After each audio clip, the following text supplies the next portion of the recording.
अस्सलाम वालेकुम। Boiling point है हमारे पास नेक्स्ट टॉपिक जिसको आज हमने डिस्कस करना है, अच्छे तरीके से डिस्कस कर लेंगे। ये टॉपिक याद रखिए, जितने भी टॉपिक हमने एवेपोरेशन पढ़ा, वेपर प्रेशर पढ़ा और बॉइलिंग पॉइंट, ये तीसरा टॉपिक है। ये इंपॉर्टेंट लॉन्ग क्वेश्चन के लिए भी है, इनमें से कुछ शॉर्ट क्वेश्चन भी आ जाते हैं। जिस तरह हमने एवेपोरेशन के अंदर कहा जी, how evaporation causes cooling, evaporation causes cooling, evaporation is a continuous process. तो ये इस तरह कुछ शॉर्ट क्वेश्चन आते हैं इसमें से। और यहाँ पे भी कुछ शॉर्ट क्वेश्चन पास पेपर में आ चुके हैं, वो लिख लेंगे। मेन चीज़ इनकी डेफिनेशन लाजमी याद कीजिएगा। से वेपर प्रेशर की, बॉइलिंग पॉइंट की डेफिनेशन पास पेपर में काफ़ी दफ़ा आ चुकी है। सबसे पहले देखते हैं बॉइलिंग पॉइंट होता क्या है, फिर हम इसको सारे के सारे लिख भी लेंगे। देखिए दो वर्ड हैं। अगर तो अकेला होता है ना बॉइलिंग, बॉइलिंग का मतलब होता है उबलना। क्या? उबलना। मसला आप पानी को गर्म करना शुरू कर दें, एक वक्त आएगा पानी उबलना शुरू हो जाएगा, आपको महसूस होगा। सही इसी तरह वो चाय वगैरह जब बना रहे होते हैं, एक वक्त आता है चाय उबलना शुरू हो जाती है। सही, अब उबलना किस वक्त होता है, ये सारी की सारी चीज़ें हैं क्या। अच्छा एक बात याद रखिए, बॉइलिंग उस वक्त हम कह रहे होते हैं कि कुछ चीज़ उबल रही है जब उसके अंदर से वेपर्स बन के हमें साफ नज़र आ रहे हों कि वेपर बन के बाहर निकलने शुरू हो गए हैं। सही है, जब वेपर्स बन के बाहर निकलने शुरू हो जाए और नीचे से बबल ऊपर की तरफ आने शुरू हो जाए, ऐसा ही है, उस वक्त हम ये कहते हैं कि ये चीज़ बॉयल होना शुरू हो गई है। ये चीज़ क्या होना शुरू हो गई है? बॉयल। अब होता यह है कि एक बात याद रखिए, हमारा ना एटमॉस्फेयर ना कुछ प्रेशर लगा रहा होता है। हमारा एटमॉस्फेयर कुछ ना कुछ प्रेशर लगा रहा होता है। कौन सा प्रेशर? अगर कभी एटमॉस्फेरिक प्रेशर को महसूस करना हो ना, तो आप पता क्या करना, कभी जब हवा चल रही हो, काफ़ी आंधी आई हो, वहाँ पे खड़े हो गए, आपको ऐसा लगेगा आगे से हवा लग कर ना आपको पीछे की तरफ धकेलने की कोशिश कर रही है। वो एटमॉस्फेरिक प्रेशर है। सही इसी तरह एटमॉस्फेरिक प्रेशर हर एक चीज़ पे लग रहा होता है। सही, अब देखें इस लिक्विड के ऊपर भी एटमॉस्फेरिक प्रेशर लग रहा होता है। अमूमन जो एटमॉस्फेरिक प्रेशर हम कहते हैं जी, वो 1 atm होता है। वो कितने atm होता है? इसके ऊपर एटमॉस्फेरिक प्रेशर लग रहा है। एटमॉस्फेरिक प्रेशर, एटमॉस्फेरिक प्रेशर क्या होता है? ये हमारे एटमॉस्फेयर का है, सही, माहौल का प्रेशर, सिंपल का होता है प्रेशर। अब क्या होता है, ऊपर से एटमॉस्फेरिक प्रेशर लग रहा है जिसकी वजह से सारे लिक्विड के मॉलिक्यूल को नीचे दबा के रखा हुआ है। हाँ, एक वक्त ऐसा आएगा अगर आप इसको गर्म करते रहते हैं, ये लिक्विड के मॉलिक्यूल यहाँ से ऊपर की तरफ मूव करना शुरू कर देंगे।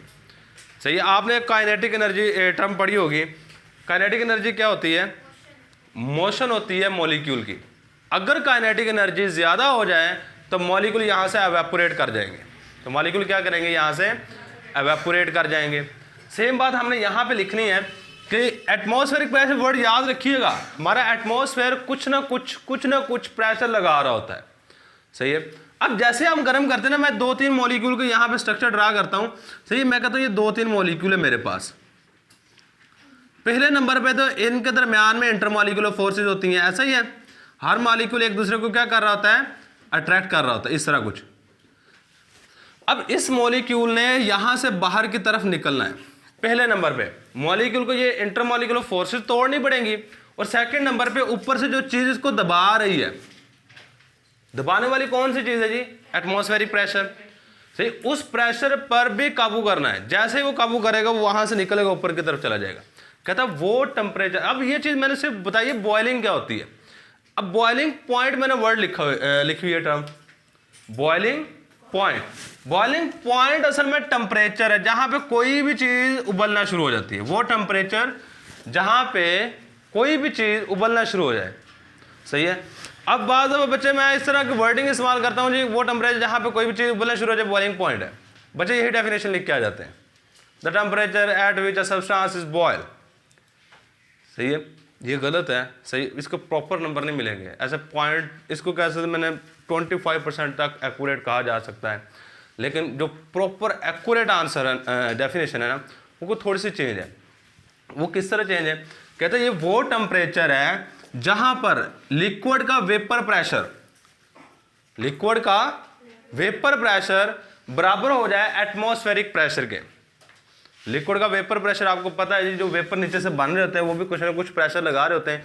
एक वक्त आएगा ये दोनों एटमॉस्फेरिक प्रेशर और लिक्विड का जो वेपर प्रेशर, ये दोनों बराबर हो जाएंगे। उस हालत को बॉइलिंग पॉइंट कह देते हैं, उस हालत को बॉइलिंग पॉइंट कहते हैं। चलिए सबसे पहले इसी तरह की कुछ डेफिनेशन है, ये हम यहाँ पे लिख लेते हैं, बाद में इसकी थोड़ी थोड़ी एक्सप्लेनेशन भी कर लेंगे। डेफिनेशन क्या है हमारे पास, द टेम्परेचर, वो दर्जा हरारत, द टेम्परेचर TEMPERA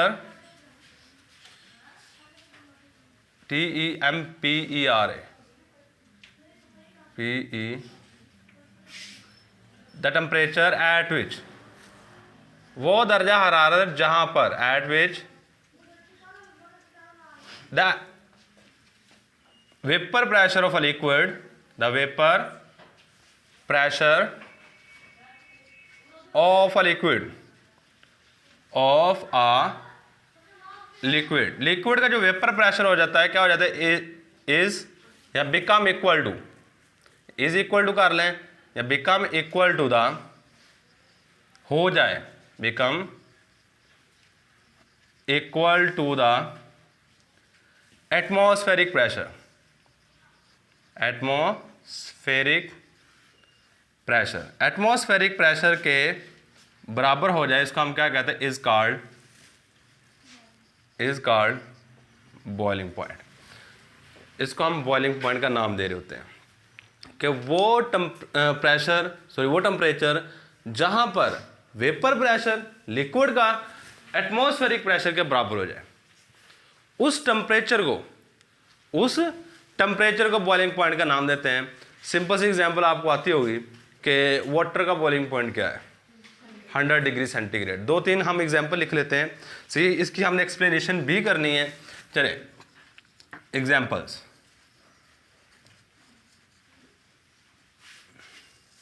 सबसे पहले boiling point of di ethyl ether, boiling point of di ethyl ether, जो डाई इथाइल ईथर होता है, इसका बॉइलिंग पॉइंट होता है is 34.7 degree centigrade. Second number पे boiling point of ethyl alcohol,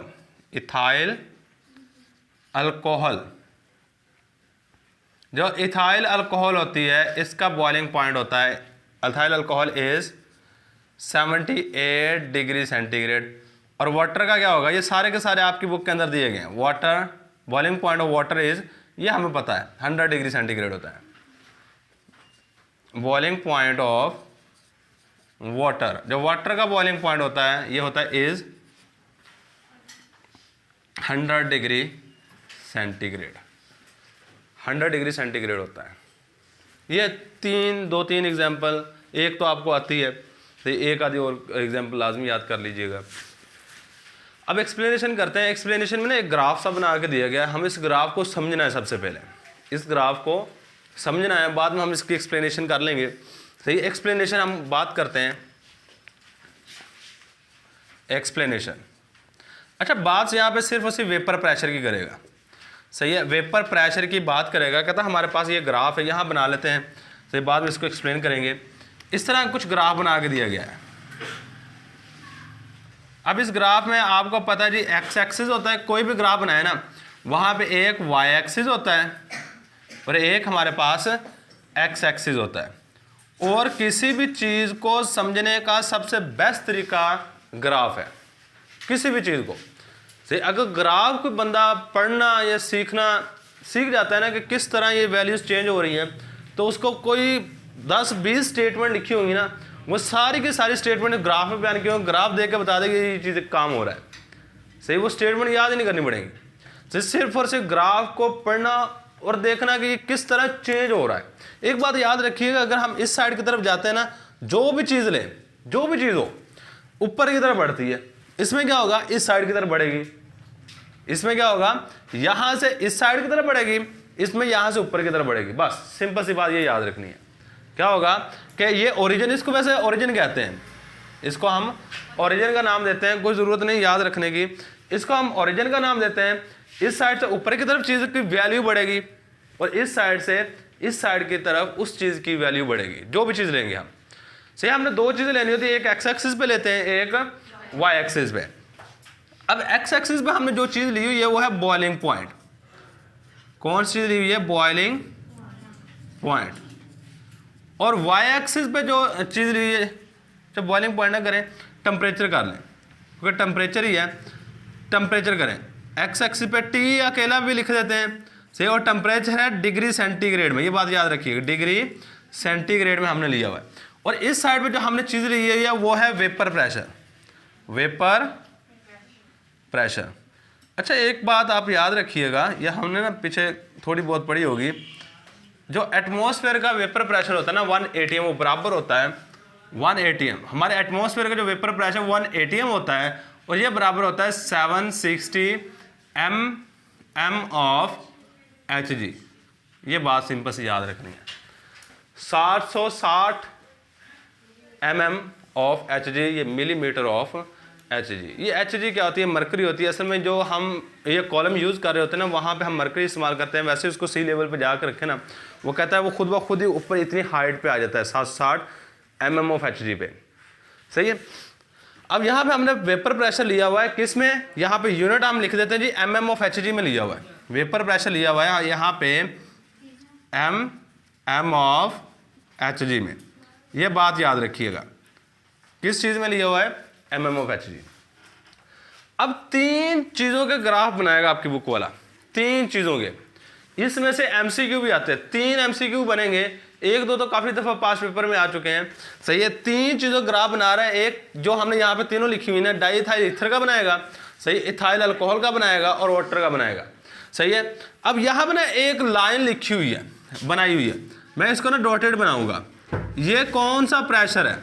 ये मेरे पास प्रेशर है 760 वाला, यहाँ पे प्रेशर हो रहा है, यहाँ मैं लिख देता हूँ, ये जो प्रेशर है ये मेरे पास कितना है? 760 mm ऑफ Hg।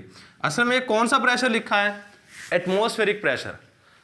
अगर कहीं पे वेपर प्रेशर इस प्रेशर के बराबर हो गया तो वो चीज़ उबलना शुरू हो जाएगी, वो चीज़ उबलना शुरू हो जाएगी। यहाँ पे मैंने लिया हुआ जी टेम्परेचर, चलिए मैं यहाँ पे कर देता हूँ जी 10, 20, 30, 40, 50, 60, 70, 80, 90, 100। ये 100 है, ये 10, 20, 30, 40, 50, ये 30 है, 40, 50, यहाँ पर 50 है, 60, 70, यहाँ पे 70। चलिए कुछ कुछ वैल्यू लिखनी है, ये बात सिंपल से रफली याद रखनी है, कोई भी एक्यूरेट नहीं बनाना हमने, ये बात याद रखिएगा। एक्यूरेट नहीं हम बना सकते, वो ग्राफ पेपर पे बना रहे होते हैं, एक्यूरेट सिर्फ अंदाज़ा लगा के बनाएंगे। कहते सबसे पहले जो ग्राफ बना रहा है ना आपकी बुक वाला, तो यहाँ से ग्राफ स्टार्ट हो रहा है और ये तकरीबन तकरीबन यहाँ पे एंड हो रहा है, यहाँ पे जाके इसको ख़त्म कर देना। क्यों ख़त्म करना है? क्योंकि ये इसका बॉइलिंग पॉइंट होगा, यहाँ पे जैसे आगे टच होगा फिर हमने क्या करना होता है? नीचे की तरफ देखना होता है, यहाँ से नीचे की तरफ कौन सा टेम्परेचर आ रहा है, यहाँ पे कितना आ रहा है? 30 से अबव। और ये किस चीज़ का ग्राफ है? ये है ईथर का, ये चीज़ ईथर का ग्राफ है। और ईथर जो होता है ना, ये अमूमन हम थिनर भी कहते हैं, सही है, इसको हमारी आम लैंग्वेज के अंदर ये ईथर का ग्राफ है, सही है। इसका जो बॉइलिंग पॉइंट यहाँ पे हमने नोट किया तो पता चला ये 34 ऑलमोस्ट, कितना? 34.6 डिग्री सेंटीग्रेड आ रहा है। इसके बाद मैंने सेकंड ग्राफ बनाया मैंने अल्कोहल का, किसका? और ये बात याद रखिएगा, यहाँ पे चेक करें ये वैल्यू कहाँ से स्टार्ट हो रही है, तकरीबन 200 से, मैं सिर्फ 200 लिखूंगा। और आपको पता है वेपर प्रेशर है किस, यहाँ पे यूनिट क्या है? mm ऑफ Hg, मतलब क्या 200 mm ऑफ Hg पे ये ग्राफ स्टार्ट हो रहा है, सही। और यहाँ पे टेम्परेचर चेक करें, यहाँ पे कितना टेम्परेचर होगा? 0, 10, 20, 30, यानी कि इस साइड पे इंक्रीज हो रहा है और वेपर प्रेशर यहाँ से ऊपर की तरफ इंक्रीज हो रहा होगा, सही। सेकंड ग्राफ मैंने बनाया तो वो तकरीबन यहाँ से स्टार्ट हुआ है और यहाँ पे जाके खत्म हो गया, सही। और कहता है ये वाला जो ग्राफ है ये है अल्कोहल का। अगर प्रॉपर लिखूं, ये इथाइल अल्कोहल का ग्राफ है, इथाइल अल्कोहल से। अब मैंने नीचे की तरफ इसको ड्रा करना शुरू किया, तकरीबन इसका बॉइलिंग पॉइंट यहाँ पे आके हमें मिला है, यहाँ पे। और ये कितना था हमें पता चला, ये 78 पॉइंट या 78 डिग्री सेंटीग्रेड है, 78 डिग्री सेंटीग्रेड है।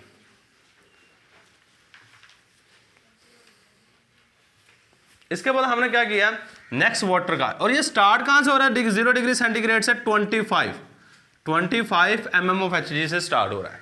टेम्परेचर जब 0 डिग्री सेंटीग्रेड था तो इसका vapour pressure 25 mm of Hg है। जब टेम्परेचर वेपर इथर का टेम्परेचर 0 डिग्री सेंटीग्रेड था तो इसका vapour pressure 200 mm of Hg है। लास्ट वाली चीज़ आ जाती है जो वाटर का ग्राफ। वाटर ग्राफ बनाने के लिए यहाँ पे एक इस तरह पहले डॉट लगा लीजिएगा, तो हमें पता चला ये वाटर ग्राफ ये बना है, सही है। और इसके ऊपर लिख दीजिएगा ये वाटर का ग्राफ है, ये किसका है, वाटर का। जब यहाँ पे नीचे की तरफ हमने इसको ड्रा किया तो पता चला ये तकरीबन पूरे 100 डिग्री सेंटीग्रेड पे बॉयल हो रहा है, 100 डिग्री सेंटीग्रेड। ये नीचे डॉटेड लाइन है, बेशक ना लगाइएगा, मैंने ये सिर्फ आपको नोट करने का, टेम्परेचर नोट करने का तरीकाकार बताया है कि यहाँ पे किस तरह टेम्परेचर नोट करते हैं। अच्छा, जो चीज़ MCQ आती है ना, वो ये 2 वैल्यूज़ हैं, ये 3 वैल्यूज़ कि 0 डिग्री सेंटीग्रेड पे वाटर का वेपर प्रेशर कितना है, इथर का वेपर प्रेशर कितना है और अल्कोहल का वेपर प्रेशर कितना है। इसके हम वैल्यूज़ यहाँ पे अलग पॉइंट बना के लिख भी लेंगे। और यहाँ पे जो वाटर का वेपर प्रेशर था वो 5, वो कितना था 5, बस 5 mm ऑफ Hg। ये था हमारे पास सिंपल सा ग्राफ है। इसको थोड़ा बहुत सही, बिल्कुल एक्यूरेट तो नहीं हम बना सकते, अंदाज़ा लगा के बना रहे हैं, सही। अगर वैल्यूज़ याद होंगी ना तो आप इजीली कर देंगे। बॉइलिंग पॉइंट याद हो, बॉइलिंग पॉइंट से आपने क्या करना है, यहाँ पे जो वैल्यूज़ होगी उससे तकरीबन इस यहाँ स्टार्ट करना है। यहाँ पे अंदाज़ा ही है, सही है। अंदाज़ा 200, मैंने कहा जी 200 ज़्यादा होता है, 25 उससे कम होता है, 5 उससे कम होता है, इसे मैंने यहाँ स्टार्ट कर रहा हूँ। चलो थोड़ा सा एक्सप्लेनेशन में ना बातें लिख लेते हैं। कहते हैं जब हम किसी भी लिक्विड को गर्म करते हैं, जब गर्म करेंगे टेम्परेचर बढ़ेगा तो उसकी काइनेटिक एनर्जी बढ़ती है। काइनेटिक एनर्जी क्या होती है जी, मोशन बढ़ जाती है। मोशन जैसे ही बढ़ेगी वो चीज़ अपने पीछे वाले लिक्विड को छोड़ के ऊपर की तरफ आना शुरू हो जाती है।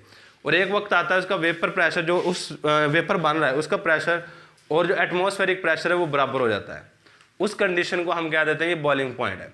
और इस तरह कुछ लिक्विड्स का ग्राफ बना के हमने एक्सप्लेन करना है जी। बॉइलिंग पॉइंट अगर हम इथर का देखते हैं, अल्कोहल का और वाटर का, ये स्टार्ट कहाँ से हो रहा है, 0 डिग्री सेंटीग्रेड पे इतना बॉइलिंग पॉइंट है, 0 डिग्री सेंटीग्रेड पे वाटर का इतना, इथर का इतना और अल्कोहल का इतना। ये 3 पॉइंट की हेडिंग बना के हम अच्छे तरीके से एक्सप्लेन कर लेंगे। चलें, व्हेन वी, जब हम कर रहे होते हैं, when we heat a liquid, heat a liquid, किसी भी लिक्विड को जब हम गर्म कर रहे होते हैं, then kinetic energy of molecule is increase. Kinetic energy of molecule, molecule की जो काइनेटिक एनर्जी होती है वो क्या हो जाती है, इज इंक्रीज्ड, ये बढ़ जाती है, is increased. And due to increase in kinetic energy, due to increase in kinetic energy, kinetic energy में इजाफे के साथ क्या होता है, the molecule left the remaining liquid, क्या होगा, जो मॉलिक्यूल जिसकी काइनेटिक एनर्जी ज़्यादा हुई होगी वो यहाँ से बॉन्ड तोड़ेगा, तोड़ने के बाद क्या हो जाएगा, वो यहाँ से निकल जाएगा। सही। अब नेक्स्ट बात ये करनी है कि एक वक्त आएगा जब काइनेटिक एनर्जी इसकी इंक्रीज हो रही होगी ना, इसका प्रेशर, वेपर का प्रेशर, ये जो वेपर बनेगा और एटमॉस्फेरिक प्रेशर बराबर हो जाएगा। उस हालत को हम बॉइलिंग पॉइंट का नाम दे देते हैं। अ स्टेट इज रीच्ड, एक हालत को पहुंच जाते हैं, वो कौन सी हालत होती है, when the atmospheric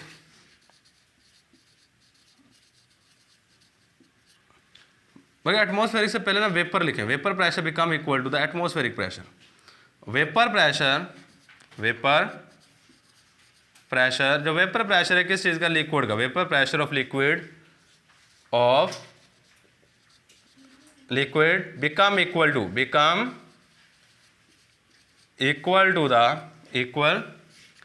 to the atmospheric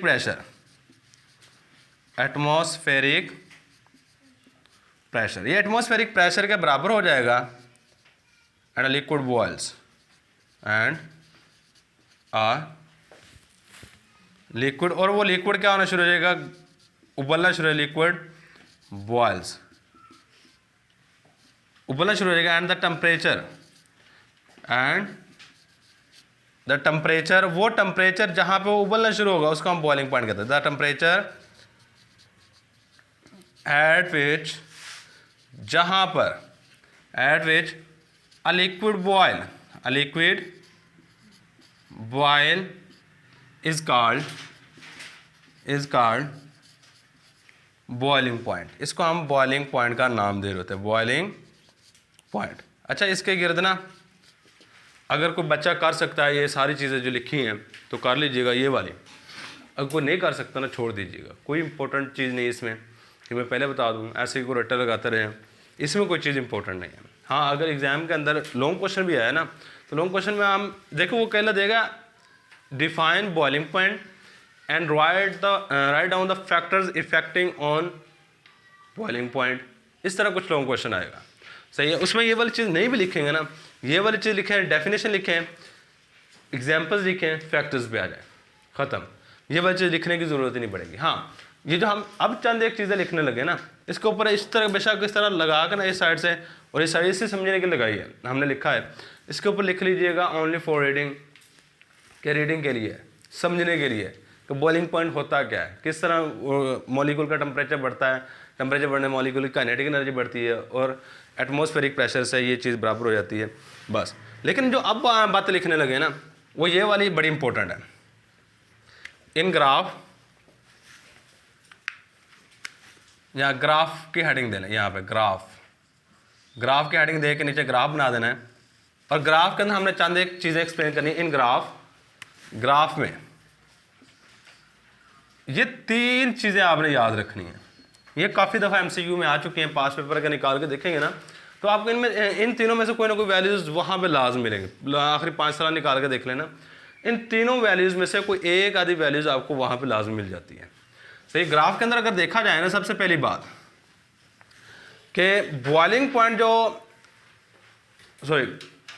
0 degree centigrade पे जो वेपर प्रेशर ईथर का है वो कितना है, 200 mm ऑफ Hg, अल्कोहल का 25 mm ऑफ Hg और वाटर का बड़ी दफ़ा आया हुआ है, तो वाटर का काफ़ी ज़्यादा इंपॉर्टेंट है। The vapour pressure,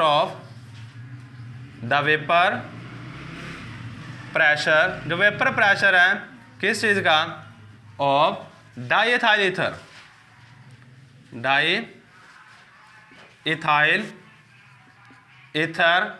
eight 0 degree centigrade, 0 degree centigrade is 200 mm of Hg, 200 mm of Hg, पहली बात।